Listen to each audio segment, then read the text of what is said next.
conheci-lhe quando era pequenina. Eu devia ter 14 anos e ele era colega dos meus primos. E entre o grupinho deles havia um rapaz que era namorado da minha prima mais velha. Né? Nós temos diferença de 10 anos. E como eu estava sempre em casa da minha tia, então que eu via, né, nos conhecíamos, mas nada mais do que isso. Depois a minha prima e o namorado viajaram, né? Os meus primos também, eu não era muito amiga deles. Ou eles, não, como era pequenina, né, eles não me davam assim tanta confiança, então que eu também deixei de ir muito à casa dos meus tios quando a minha prima foi estudar fora.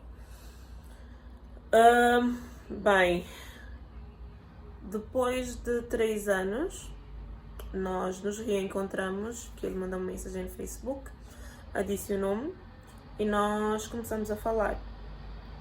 Nós temos a diferença de 10 anos. Então que nós começamos a falar, ele começou a elogiar, disse que eu estava muito bonita, que já não me via há muito tempo, que eu estava crescida. Começou a perguntar como é que estavam as minhas aulas, se eu estava a me cuidar. Enfim, ele mostrava muita preocupação, muito carinho.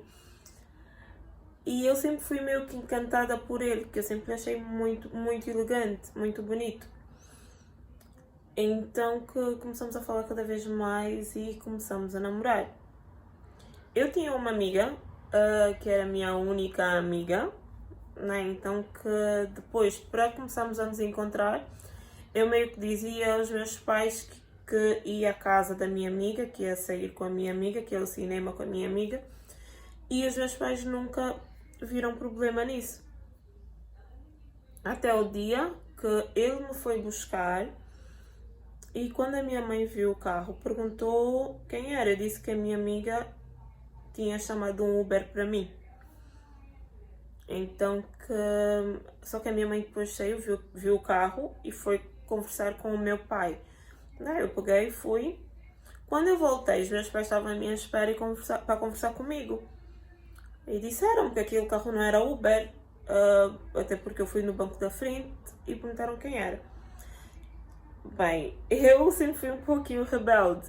Então que eu disse aos meus pais que era meu namorado, que era amigo dos meus primos. E a minha mãe perguntou quantos anos ele tinha, visto que ele já conduzia. E eu disse, a minha mãe e o meu pai disseram que não aceitavam por causa da diferença de idades, mas ainda assim eu insisti. Então, como eles viram que eu não estava a ouvir, decidiram mandar-me para a casa da minha irmã, no outro país. Eu fui contra a minha vontade, mas tive de ir. Continuei a falar com ele, né, pelo Messenger, e ele começou a atacar os meus pais, a ameaçar os meus pais. Começou a mandar mensagens para o meu cunhado. Os meus pais conversaram comigo a dizer que ele deu-lhes um ultimato, que se eu não voltasse, eles iriam ter problemas. Eu fui confrontar, ele disse que era mentira, que ele não disse nada, e eu, como estava muito apaixonada, preferi acreditar nele. Mas como meu cunhado também não estava a gostar daquele barulho todo, disse à minha irmã que eu tinha de voltar para a casa dos meus pais porque eu era a responsabilidade dos meus pais e não deles. A minha irmã conversou com os meus pais e eu voltei para Portugal. A minha irmã, no caso, vive em França. Eu voltei para Portugal, continuamos a nos ver às escondidas até o dia que eu descobri que estava grávida. Eu liguei para ele, disse que queria conversar, e quando eu contei-lhe, ele disse que não era dele, que a criança não era dele, que ele não iria assumir nada e que quando o bebê nascesse, ele queria fazer um teste de DNA, quando ele sempre soube que eu só tive a ele, porque foi ele que me tirou a virgindade. Eu peguei, fui para casa, conversei com a minha mãe. A minha mãe disse-me que ele teria de se responsabilizar e que eu não iria abortar, que ele queria que eu tirasse o bebê. Sei que num final de semana os meus pais foram à bomba de combustível e encontraram-se com ele. Foram conversar com ele e ele disse exatamente a mesma coisa, que o filho não era dele, que ele não iria assumir e que quando o bebê nascesse eu teria de fazer um teste de DNA. E que se fosse dele, ainda assim ele não queria saber. E isso foi um momento assim que doeu muito, muito, porque para mim ele era o amor da minha vida. Para mim ele era tudo o que eu sempre sonhei, por isso é que eu enfrentei os meus pais e tudo mais. Mas enfim, ele foi comigo a primeira ecografia, mas nem ficou lá, deixou-me lá, foi embora. O tempo passou, ele começou a ameaçar, começou a mandar mensagens, a ameaçar a mim e aos meus pais, até o dia que a minha bebê nasceu. A minha bebê nasceu e ele, quando foi visitar, ele não olhava para mim sequer, ele só olhava para a bebê, ficava a paparicar a bebê, até que as minhas companheiras de quarto disseram que ele não tinha interesse nenhum em mim, só tinha interesse na bebê. Então que era para eu ter cuidado porque ele era capaz de desaparecer com a minha filha. Eu entrei em pânico, falei com os meus pais disseram que ele não iria fazer nada. No dia que eu tive alta, detalhe, eu não conhecia a família dele, não conhecia os pais dele, não conhecia a irmã dele, não sabia onde ele morava sequer.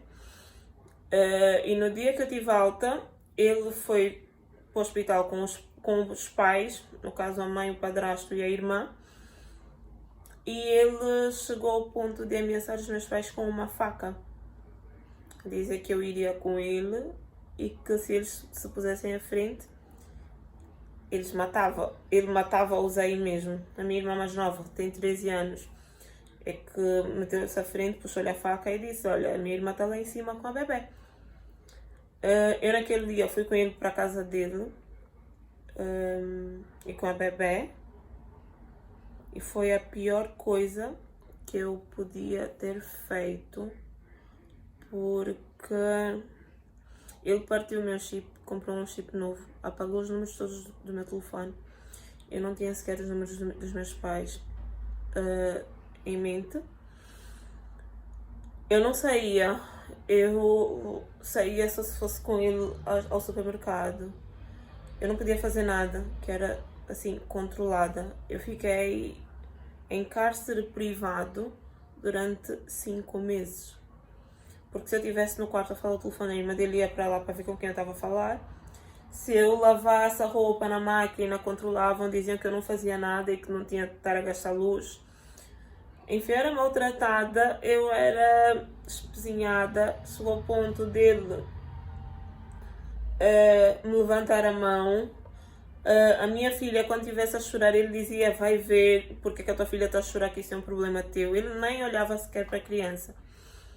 Até o dia que eu vi que estava demais, que eu acho que ele iria me matar, porque ele dizia mesmo, aliás, eu ouvi-lhe dizer à mãe dele que ele só saía do lado no caixão e que a filha dele ficava com ele.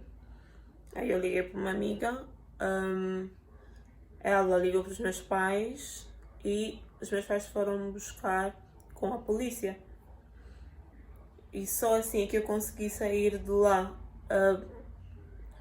com escolta policial. Fui fazer queixa contra ele.